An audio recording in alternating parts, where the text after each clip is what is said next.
Magandang araw. Ayan, magluluto tayo ng dininding. Version namin. Version ng namin. Namin ni kumpadre ko, na ni partner. So, ito, inuna namin yung aming sibuyas at saka kamatis na nilagyan namin ng luya. Ayan, guys.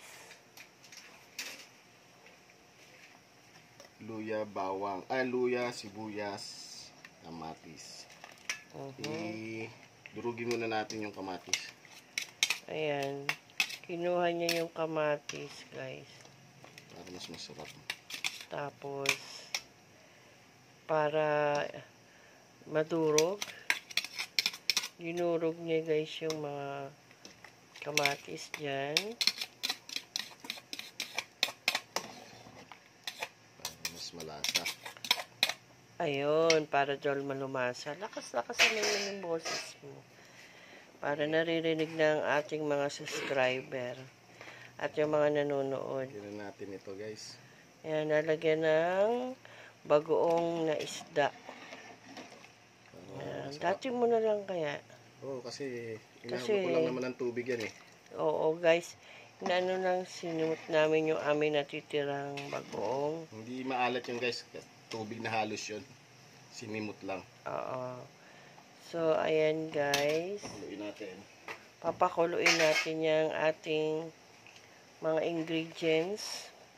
Bawang, sibuyas, luya, at saka yung bagoong. So, takpan muna natin. 1 minute lang yun. Ayan, guys. Kumukulo ng maigi. Lagay natin yung kalabasa, guys. Para masarap. Supposed to be, guys, ano yan, dapat ang mas masarap sana yung usbong ng kalabasa at bulaklak. Pero since hindi naman available sa area namin, kaya kalabasa na lang. Pwede naman yan. Kaya lang uunahin yung ilagay kasi syempre, di ba, mas matigas siya. Okay, pakuluin natin, palabutin na muna natin bago natin ilagay yung iba. Takpan natin ulit. Okay, ayan na, guys. Luto na yung kalabasa. So, isunod natin yung ating ampalaya. Palambutin uli natin ng kaunti. Papalambutin daw na uli ng konti. So, takpan uli. Mga 2 minutes, okay. Ayan, guys.